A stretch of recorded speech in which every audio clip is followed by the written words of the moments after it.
कि सबसे पहले तो भाई सवाल ये होगा, देसी घी देसी मक्खन हम रोजाना खा रहे हैं, इसके लिए हम सबसे ज्यादा शुक्रिया आपका अदा करेंगे कि रोजाना हमारी शेफ मजे मजे के खाने तैयार करके खिला रही हैं। उनके हाथ का टेस्ट तो है, लेकिन असली घी और असली मक्खन का भी है। तो भाई कैसे सोचा कि जी असली घी और असली मक्खन लोगों तक पहुंचाया जाए? क्या आप कहीं पे भी नहीं और दूसरी जगह पे? भाई ये पूछने ये चाह रहे हैं कि वाई आपको हम क्यों चूज करें?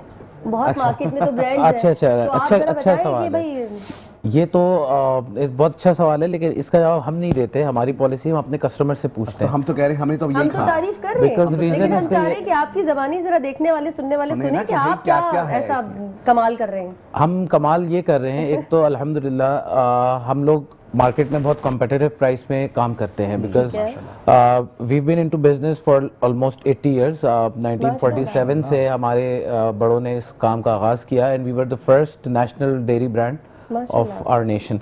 एक बात तो ये होगी। दूसरी बात ये कि हमने हमेशा भी, जैसे मुफ्ती साहब ने पिछले सेगमेंट में बरकत के मुतालिक कहा, तो हमारा एक छोटा सा नोशन था हमारे बड़ों का कि उतने प्रॉफिट पे काम करो जितने पे तुम्हारा गुजारा हो जाए।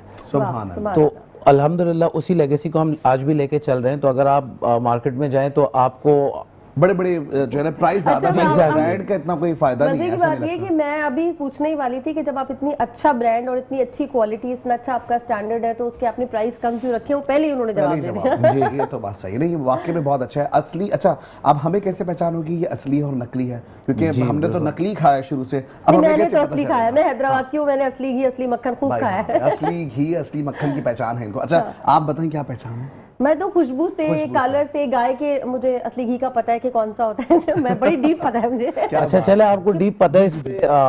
देखिए, एक हम लोग जो रोजाना की बुनियाद पे एक चैलेंज फेस करते हैं। आप जिस तरह आप फरमा रही हैं, खवातीन हैं, मस्तूरात हैं, वो हमेशा हमसे एक बात कहती है कि हम तो घर में जो घी निकालते हैं उसमें और हमारे घी में वो हमें चैलेंज मिलता है कि बहुत फ़र्क है। तो वो किस वजह से है? वो इस वजह से है कि देखें, सबसे पहले आप चूंकि खाती रही हैं, आपको ये बात पता होगी कि घर में पहले दूध को उबाला जाता है, फिर उसकी मलाई आती है, फिर उसको जमाया जाता है, फिर उसको फेंटा जाता है। तो एक लंबा प्रोसेस है। लेकिन जब आप दूध को उबालते हैं तो कितने दूध से कितनी मलाई निकलती है, सबसे पहले तो ये है। ठीक है, फिर उसके बाद आप उससे जब बनाते हैं तो उसके अंदर बेसिकली एक प्रोसेस होता है जिसको कहते हैं फर्मेंटेशन का, जिसमें योगर्ट शामिल हो जाता है। ठीक है, तो वो फर्मेंटेशन से उसका टेस्ट और उसका कलर और उसकी खुशबू बहुत इन्हांस हो जाती है। ठीक है, एक बहुत इंपॉर्टेंट चीज़ है जिसकी तरफ मैं सबकी तवज्जो दिलाना चाहूँगा। हमें कस्टमर्स ये कहते हैं कि हम चाहते हैं कि हम जैसे घी का डब्बा खोलें और उसकी बस एक जैसे कोई परफ्यूम हो और उसकी खुशबू जो है ना वो हर तरफ आ जाए, विच इज़ नॉट ट्रू।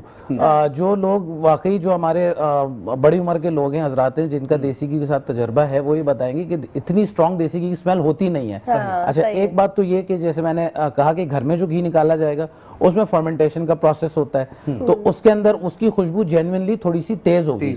अच्छा, हम जो घी बनाते हैं, जब भी हम बनाएं या कोई भी इंडस्ट्रियल लेवल पे जब घी बनाया जाता है, तो वो हम पहले बनाते हैं मिल्क की क्रीम की बात करें, हमें तो खुशबू आने लग गई है अभी से। आ रही है अच्छा, इसका मतलब ये होगा कि सिर्फ डब्बे से निकालेंगे तो उसका खुशबू नहीं आएगी, जब हम तवे पे डालेंगे ऐसे बात आएगी। एग्जैक्टली, जब वो उसको चूल्हा लगेगा, जब आप मिसाले पराठे पे अपना घी लगाएंगे। मैं बोलने वाली थी कि पराठे पे जैसे लगता है ना, जो खाता है उसको पता होगा। जबरदस्त। हाँ, तो उसमें एक तो ये है कि इतनी फ्रेग्रेंस होती नहीं है ओरिजिनल देसी घी में। ठीक है, अब आप जो घर पे बनाते हैं उसमें फर्मेंटेशन का प्रोसेस इन्वॉल्व होता है, वो खुशबू को थोड़ा सा बढ़ा देता है। हम इंडस्ट्रियल स्केल पे बनाते हैं मक्खन से, और मक्खन बनता है दूध की क्रीम को सेपरेट करके।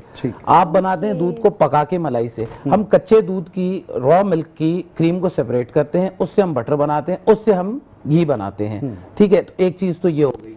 दूसरी चीज ये हो गई कि अनफॉर्चुनेटली मार्केट में अल्लाह ने हर किसी के रिस्क का बंदोबस्त किया, तो कुछ इस तरह के भी लोग हैं जो आपने देखा होगा एसेंस और फ्रेग्रेंसेस मिलती हैं। जी बिल्कुल। तो वो कुछ लोगों ने उसमें इतनी अडल्ट्रेशन स्टार्ट कर दी है कि ये जो आज की जनरेशन है, स्पेशली जो जिनको आम ज़बान में मिलेनियल्स और जेनजी कहा जाता है, वो इस चीज़ से नावाकिफ है।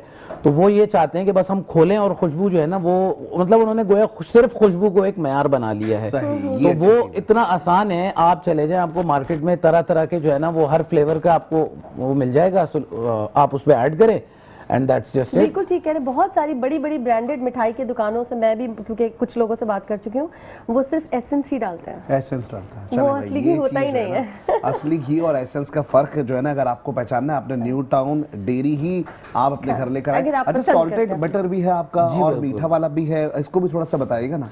अच्छा, दो वेरिएंट्स होते हैं बेसिकली बटर के यूनिवर्सली, सॉल्टेड और अनसॉल्टेड। ओरिजिनल जो प्योर बटर होता है वो अनसॉल्टेड होता है। सॉल्ट आप उसमें से ऐड कर सकते हैं अपने प्रेफरेंस के हिसाब से, because salted butter usually cooking में यूज होता है, अनसॉल्टेड प्राइमरीली आपका बेकिंग में यूज होता है। तो जो लोग मतलब होम शेफ्स हैं और जो बेकर्स हैं, जो रेस्टोरेंट्स हैं, वो जो बेकिंग में जितना भी काम होता है उसमें अनसॉल्टेड बटर यूज किया जाता है। बेहतरीन।